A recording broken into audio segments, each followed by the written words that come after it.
Welcome everyone to Rocks for Jocks.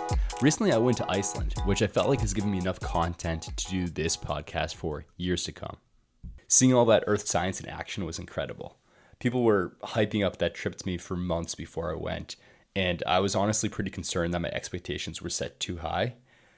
And I'd say that the trip met my expectations perfectly. I started writing this episode script when I was fresh off the plane, and I think it's a great time to make some content about the stuff we saw. The landscapes over there look shockingly different from what we have in the United States. Iceland has been reformed by volcanoes, earthquakes, and glaciers much more recently than the rest of the world, leaving a very raw and eerie feel compared to what I'm used to seeing. Today I'll be touching on the basics of tectonics and volcanoes and glaciers, as I think we'll need some of that background to understand some more of the specifics later on. First up is just going to be a general sense of how Iceland formed. If you've never heard of the term tectonic plates before, I'm going to recommend listening to some of my episodes on tectonic plates. In summary, tectonic plates make up the crust of our Earth. They move around carrying pockets of land, which we call continents, all around the Earth. Frequently, these plates and continents on top of them crash into each other or pull apart or grind past each other, causing things like earthquakes. Iceland sits on the border of the North Atlantic Plate and the Eurasian Plate in a zone called the Mid-Atlantic Ridge.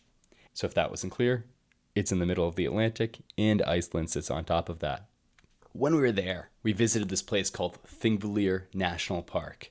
And there's this really well-known hike/nature walk where tourists like ourselves could see areas that are sitting on top of both tectonic plates moving in opposite directions. Now, they're moving really, really slowly, so you can't actually see their movement. But you can see rocks sitting on top of two tectonic plates at the same time, which is pretty unique. Another point I wanted to make here was that in a highly tectonic zone, things don't always separate outwards so perfectly. The plates are not perfectly rounded. Instead, they have a bunch of bumps and edges, and they're interlocked, just like puzzle pieces. So if you picture like you're trying to pull two puzzle pieces apart, it's going to be pretty challenging.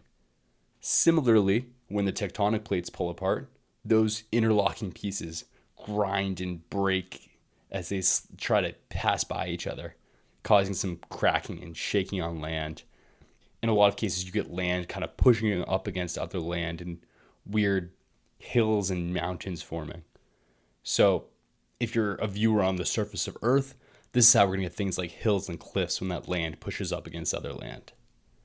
A quick note from the tectonics episode is that if the primary motion of two plates is towards each other, then the land is just going to keep crashing into each other and keep rising up, eventually forming mountains like the Himalayas. Those hills and cliffs were really obviously fresh in Iceland. All along the coast where we were driving, there were a bunch of really sharp cliffs where it looked like chunks of the earth had just been pushed up and pushed up so recently that they hadn't actually had time to smooth out into hills yet. They still just looked like sheer cliff faces.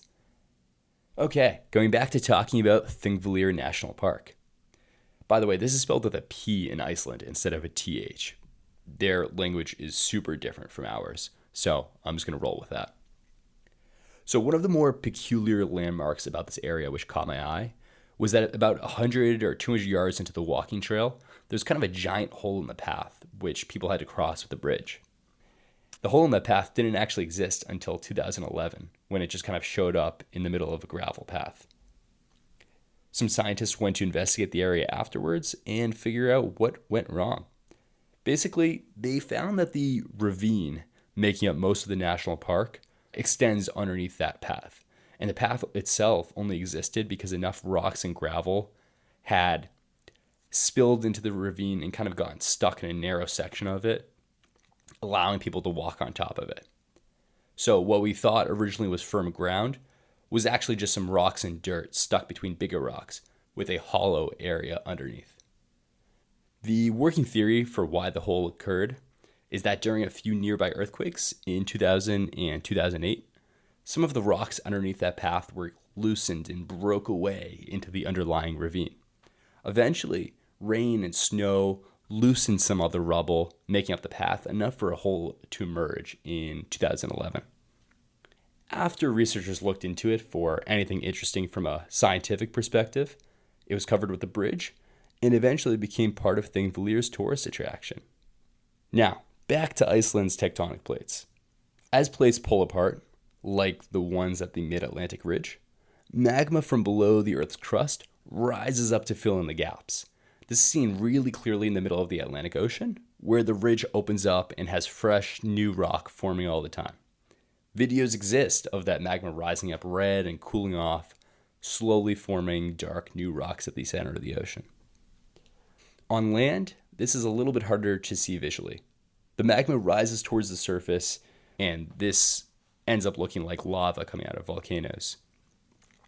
Volcanoes are, of course, beautiful, but dangerous to get close to, even during mild eruptions. There's a lot more I want to say regarding Icelandic volcanoes, so I think I'm going to pause here on that topic for a moment and discuss it in another episode.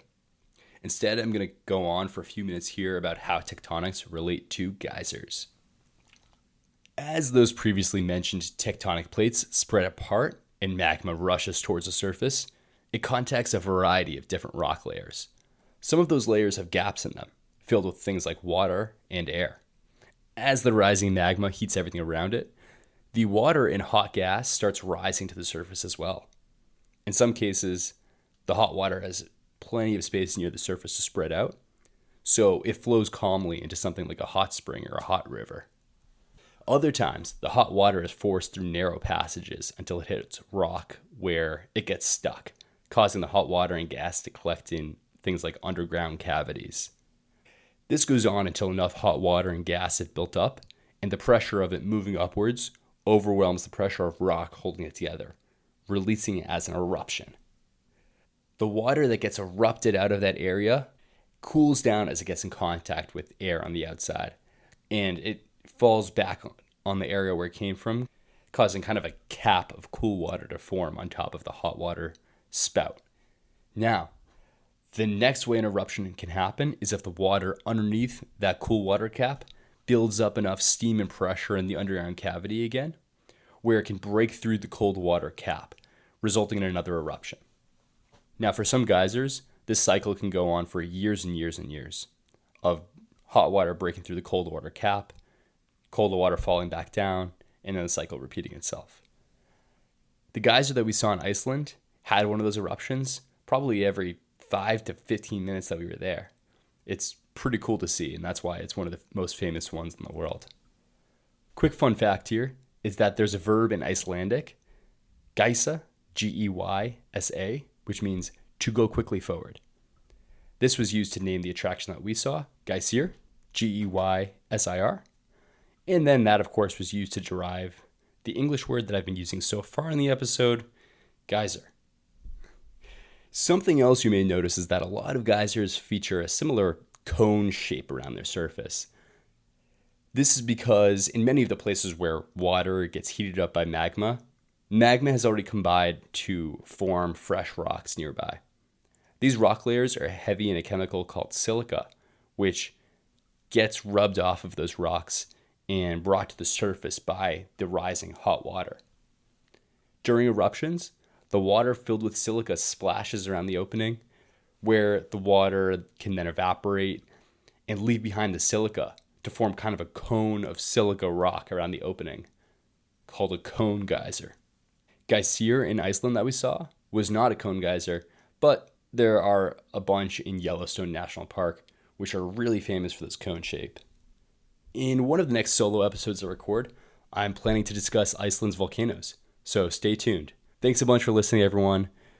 Please give this episode a like, a follow, or a subscribe, depending on where you're listening. Take care. This podcast is intended for informational and entertainment purposes only. This channel is not intended to provide any financial advice, medical advice, or life advice.